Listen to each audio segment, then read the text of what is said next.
Proyek Strategis Nasional atau PSN dalam beberapa hari ini jadi perbincangan dalam ranah kontestasi politik. Bakal Capres Koalisi Perubahan untuk Persatuan Anies Baswedan berkomentar soal proyek strategis nasional. Anies menilai secara substansi proyek strategis nasional itu baik, namun yang jadi masalah bagaimana proyek tersebut disusun. Jika tidak ada transparansi dan pelibatan publik, PSN rentan menjadi titipan dari kanan kiri. Saya sampaikan, program strategis nasional secara substansi itu baik-baik saja. Yang problem yang kita sering alami adalah bagaimana PSN itu disusun. Tapi kalau itu tidak dikendalikan dengan baik, PSN ini kemudian menjadi titipan dari kanan kiri yang masuk tanpa kita ketahui bagaimana proses itu disusun. Menanggapi respon Anies Baswedan soal proyek strategis nasional, bakal Capres Ganjar Pranowo mengingatkan, kritik perlu dibuktikan dengan data untuk menghindari spekulasi. Ganjar meminta Anies menunjukkan proyek strategis nasional yang dibilang titipan kanan kiri. Kanan kiri itu siapa? Dia bilang titipan. Proyek strategis nasional itu titipan dibilang apa gimana tuh Pak? Sebutin aja datanya secara terbuka. Yang nitip siapa? Pakai data. Kalau pakai data nanti tidak akan membuat orang interpretasi lain. Saya sudah tanya dibuka telanjang itu. Jadi proyek Titipan kiri kanan itu siapa? Buka aja. Dugaan saya. Pak Anies yang bilang waktu itu. Ya, dugaan saya tidak ada yang bisa mengungkapkan data itu. Kalau ada dibuka. Jadi tidak menimbulkan spekulasi. Senada dengan Ganjar Pranowo, Presiden Joko Widodo meminta pihak yang menuduh proyek strategis nasional sebagai titipan kanan kiri tinggal tunjuk dan sebut proyek mana serta yang titip siapa. Itu saja proyek yang mana, yang titip siapa. Dan Dinamika politik jelang pendaftaran Pilpres 2024 semakin menghangat. Berbalas komentar sudah mulai ditunjukkan oleh para kandidat Pilpres. Adu argumen dan gagasan untuk meraih simpati publik gencar disuarakan. Tim Liputan Kompas TV.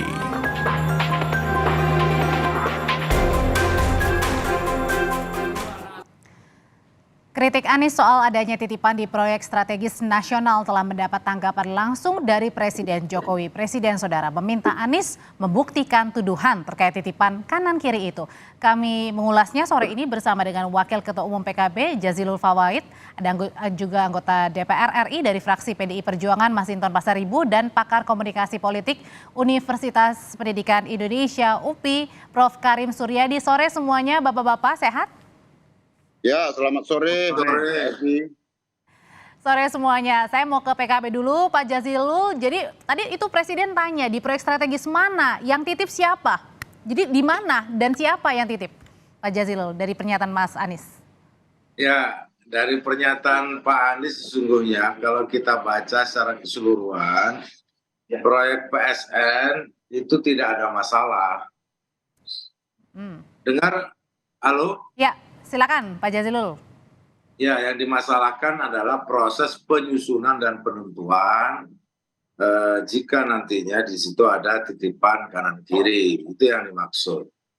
Bahwa proyek strategi nasional sebagian memang dibutuhkan oleh masyarakat dan yang menjadi ukuran adalah kesejahteraan dan manfaat kepada warga masyarakat yang ada di sekitar proyek PSN itu. Proyek PSN kan banyak jalan tol, bendungan, dan lain-lain. Nah, lihat saja misalkan di jalan tol sebagai bagaimana kira-kira dampak kepada masyarakat. Dari proses penyusunan dan dampaknya. Saya pikir itu. Nah, jadi dampaknya itu maksudnya tidak dirasakan begitu? Karena adanya titipan, maksudnya gitu? Tidak juga begitu, karena tidak semua titipan kan buruk. Bisa jadi baik.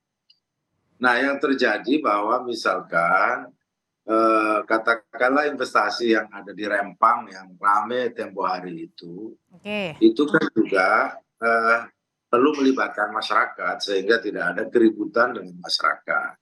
Itu kan proyek yang skalanya nasional, itu kan pabrik kaca. Untuk saya yakin proyek-proyek nasional yang ditetapkan itu tentu sudah melalui proses. Namun sangat disayangkan jika proyek penyusunannya atau Bisa pelibatan dikasih contoh nggak Pak Jazilul? Kira-kira proyek mana begitu yang rentan atau jangan-jangan sudah rentan ini yang dirasakan? Ada datanya? Ya tentu ada puluhan ya proyek ya PSN itu yang bahkan oleh pemerintah sendiri dihentikan kan. Contohnya Tidak misalnya Pak? Beberapa contoh lihat saja yang itu ada di berbagai pemberitaan, proyek jalan tol, proyek bendungan, termasuk juga proyek investasi yang lain. Misalkan seperti yang mutakhir, seperti di Rempang. Oke. Itu kan contoh di mana masyarakat misalkan menolak, di mana ada masyarakat yang merasa bahwa disingkirkan ataupun dipindahkan karena sebuah proyek. Nah itu kan artinya pelibatan masyarakat kurang. Padahal proyek itu belum jalan dan toh jalan apa kira-kira yang menjadi. Jadi maksud saya di setiap proses yang ada itu mestinya masyarakat terlibat dan sudah merasakan manfaatnya mestinya. Ini malah manfaatnya kena gas air mata, masyarakat ada yang anak-anak sekolah. Jadi di sini maksudnya masyarakat dirugikan begitu ya? Ya kalau di Rempang pasti itu. Oke, kalau gitu Pak Jazilul? Anak-anak kena gas air mata ketika sekolah, padahal itu ditanya tumpah lahirnya. Dan itu Pak Jokowi sudah nyampaikan berkali-kali juga, jangan sampai ada proyek investasi yang kemudian tidak melibatkan masyarakat. Kalau ada masyarakat ada di situ, maka harus dihentikan, kan begitu. Oke, kalau gitu sekarang saya tanyain ya ke Pak Masinton. Pak Masinton, betul begitu bahwa proyek strategis ini yang merupakan inisiasi dari Presiden Joko Widodo ini rentan akan titipan kanan kiri? Jadi pertama begini, tujuan dari proyek strategis nasional itu kan untuk mengejar pertumbuhan ekonomi, pemerataan pembangunan, kemudian itu untuk mendorong mempercepat proses akselerasi menciptakan kesejahteraan di masyarakat, terus mendorong pembangunan di daerah-daerah dan juga penciptaan lapangan kerja. Kan itu tujuan dari proyek strategis nasional. Nah, maka proyek strategis nasional ini dia masuk dalam perencanaan pemerintah dari mulai Bappenas, Kementerian Keuangan, dan kemudian dianggarkan dalam APBN kita. Nah, yang menjadi ramai ya karena adanya tudingan bahwa proyek strategis nasional ini titipan kanan dan kiri. Nah, itu yang perlu dipertanyakan sebenarnya. Ini yang mana? Kan gitu. Tadi sudah dijawab sama Pak Jazilul, salah satunya Rempang katanya, Pak Masinton. Apa? Salah satunya Rempang, tadi sudah dijawab sama Pak Jazilul katanya. Nah, kalau salah satunya Rempang, tinggal dijelaskan aja itu proyeknya siapa, dititipkan ke siapa, kan begitu. Artinya ketika tudingan itu kan siapa yang menuduh, kan dia yang harus membuktikan, kan begitu. Nah, tidak berasumsi-asumsi. Nah, jikalau dalam proyek strategis nasional itu, dalam implementasi pelaksanaannya, ternyata umpama tidak melibatkan partisipasi masyarakat dan kemudian mengabaikan hak-hak masyarakat, nah itu perlu dibenahin gitu ya. Tapi yang menjadi pertanyaannya adalah kalau dituding tadi bahwa PSN itu ada titipan sana sini, nah itu yang perlu dijelaskan ke publik, yang menitip siapa, proyeknya di mana. Nah itu. Pak Jazilul, silakan. Ya, tentu biarlah publik nanti yang juga akan menilai beberapa proyek strategis nasional sesuai dengan tujuan awal atau tidak. Seperti yang disampaikan oleh Pak Masinton. Dirasakan tidak oleh masyarakat. Pak Presiden sendiri sudah selalu mengingatkan, kan ini juga bukan berarti itu kesalahan Presiden.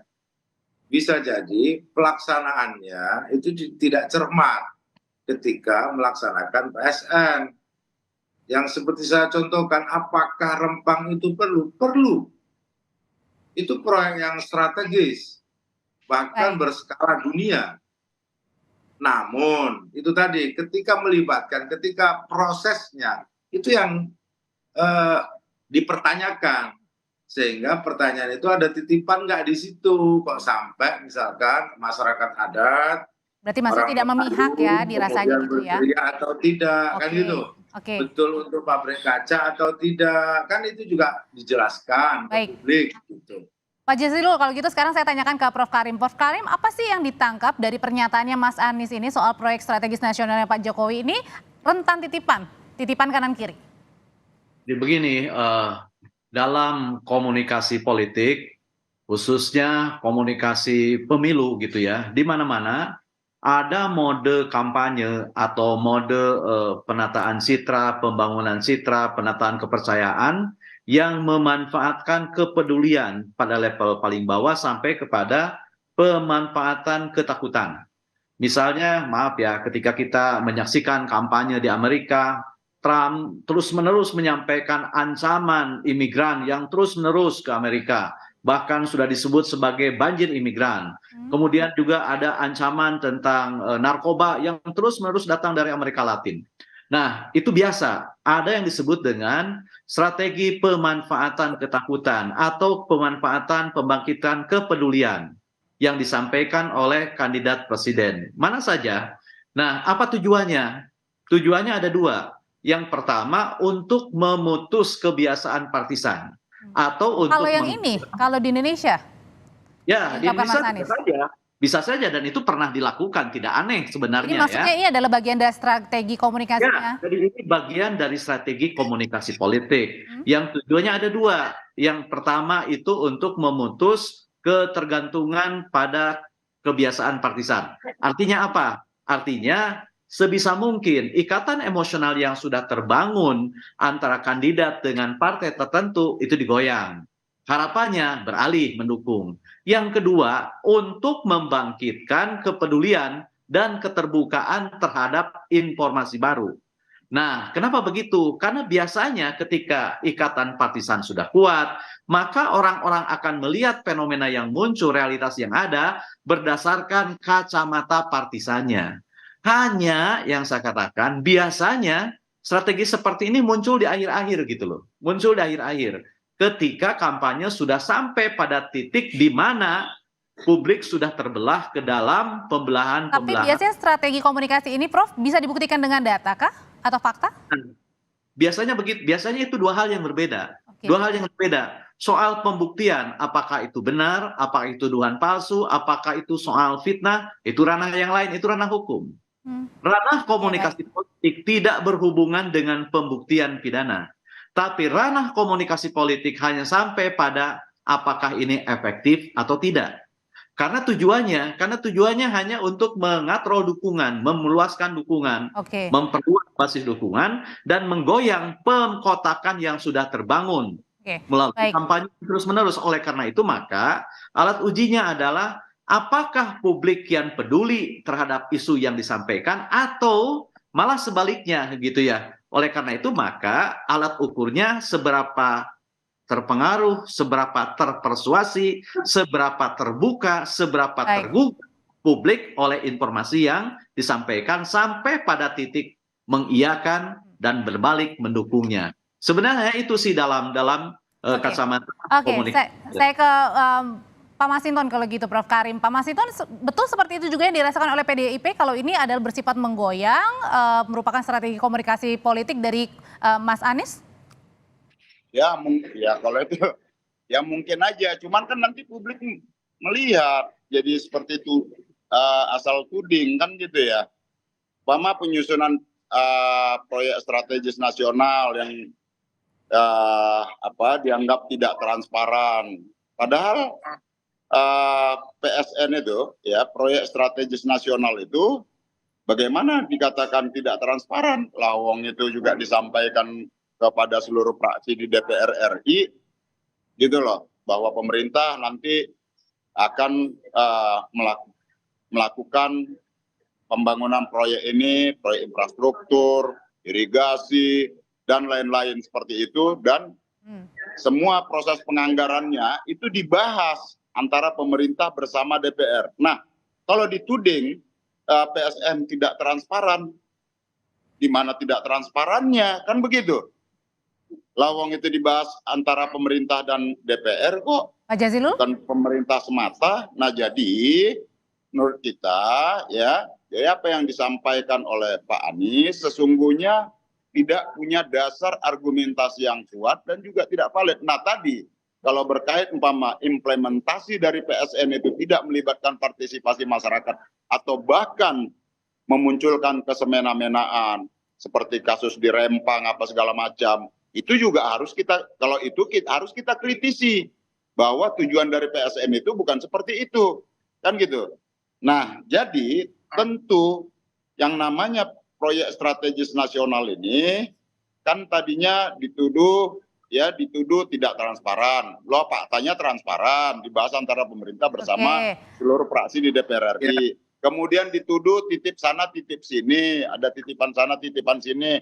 Lah bagaimana ada titipan sana titipan sini, lawang ini dibahas bersama-sama pemerintah Pak Masinton, dan DPR.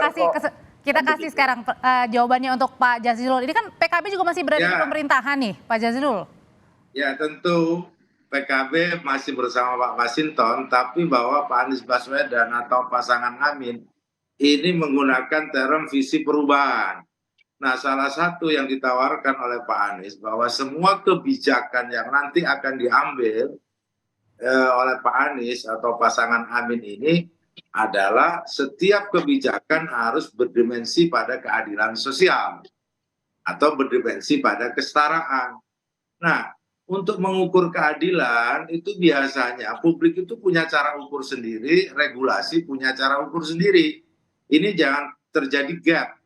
Regulasinya bagus, disetujui semua, namun faktanya ada masyarakat yang menjerit. Itu artinya antara proses regulasi dengan kenyataan ketika dilakukan di lapangan itu tidak sama. Nah, visi itu yang sedang ditawarkan oleh Koalisi Perubahan dan Pak Anies. Supaya lain kali tidak terjadi. Justru yang terjadi bahwa proyek strategi nasional itu warga merasa senang, merasa mendapatkan manfaat. Ini sebenarnya yang diinginkan. Apakah ada proyek strategis nasional yang sukses di zaman Pak Jokowi? Ada. Kita tidak menutup mata. Pasti ada bendungan, ada jalan tol. Tapi kan pasti tidak semua proyek itu sempurna. Oleh sebab itu cara menyempurnakannya adalah dengan melibatkan masyarakat yang lebih luas. Jadi ini bukan bagian dari strategi komunikasi politik ya? Ketika melaksanakan harus berdimensi pada keadilan dan kesetaraan. Jangan hanya menguntungkan investor misalkan, tapi masyarakat ditinggalkan. Masyarakat adat menjerit sementara investor didukung oleh negara. Itu kan tidak bagus. Oke, baik. Tidak berdimensi pada keadilan, misalkan begitu. Nah, pendekatan itu yang tidak boleh terjadi ketika Pak Anies dan Pak Muhaimin menjadi presiden dan wakil presiden. Oke, baik. Nah, Prof. Karim, kalau apa yang disampaikan oleh Pak Jazilul ini sebenarnya kalau untuk apa yang disampaikan oleh Mas Anies kemarin, apakah ini juga sebenarnya membidiknya ini adalah untuk baca pres Mas Ganjar? Oh, tidak identik juga. Yang identik juga dengan Pak Jokowi gitu? Oh, tidak begini. Begini, kita tahu bahwa selain Ganjar Pranowo, ada kandidat lain yang juga mengklaim akan meneruskan apa yang dilakukan oleh Presiden Joko Widodo. Itu harus diingat. Nah, sementara tadi dikatakan oleh Mas Jazilul, koalisi Anies itu kan ingin mengoreksi, ingin mengevaluasi gitu ya, baik implementasi dan lain-lain lah, sampai pada tadi dibilang menghadirkan keadilan dan kesetaraan. Nah, artinya apa? Artinya ada sesuatu yang harus dikoreksi ketika ide tentang perubahan, ketika ide tentang keadilan, ketika ide tentang kesetaraan ini ingin dimunculkan. Sebab kalau sudah sempurna, sudah baik kan tidak mungkin ujung-ujung perubahan. Nah, itu konteksnya. Nah, sekarang pertanyaannya, apakah itu akan berterima di mata publik atau tidak? Ya akan bergantung begitu ya, akan bergantung kepada bagaimana cara-cara menjelaskan tentang catatan-catatan itu dan bagaimana cara publik menimang-nimbangnya gitu ya. Jangankan publik, Bang Masinton aja punya pandangan yang berbeda kan gitu. Tapi menurut saya itulah diskursus yang akan terbangun. Diakui atau tidak, cara seperti ini akan muncul begitu ya, akan muncul sebab misalnya kalau kita analisis dalam kampanye pasti ada attacking, menyerang, disadari atau tidak, terbuka atau tidak. Nah, karena ini konteksnya, konteks pembangunan strategis nasional dan kebetulan misalnya positioning yang diambil oleh koalisi perubahan ini kan mengoreksi gitu kan. Jadi menurut saya ini sebuah hal yang mudah dipahami gitu ya, mudah dipahami meskipun dari kacamata komunikasi politik tidak sampai kepada pembuktian dan publik yang menilai apakah catatan yang disampaikan itu betul-betul koreksi, evaluasi berbasis data atau tidak, publik akan menilai itu. Dan yang kedua yang lebih penting dari itu, sebenarnya efek psikologi komunikasi. Nah, apakah kepedulian yang akan muncul, ketakutan yang akan mencuat, atau malah sebaliknya, ketika publik sedang menanti bagaimana sih rasanya kereta cepat itu, nah, tiba-tiba muncul proyek strategis nasional gitu. Apakah kepedulian publik yang terbangun atau malah tertimpa oleh kepenasaran publik terhadap yang satu ini begitu. Jadi itu yang akan menentukan apakah ini efektif atau berarti tidak. diserahkan kembali ke publik begitu ya. Ya, gitu ya. Baik, terima kasih Prof Karim, terima kasih Pak Masinton Masaribu dan juga terima kasih Pak Jasmine. Sehat selalu. Terima kasih.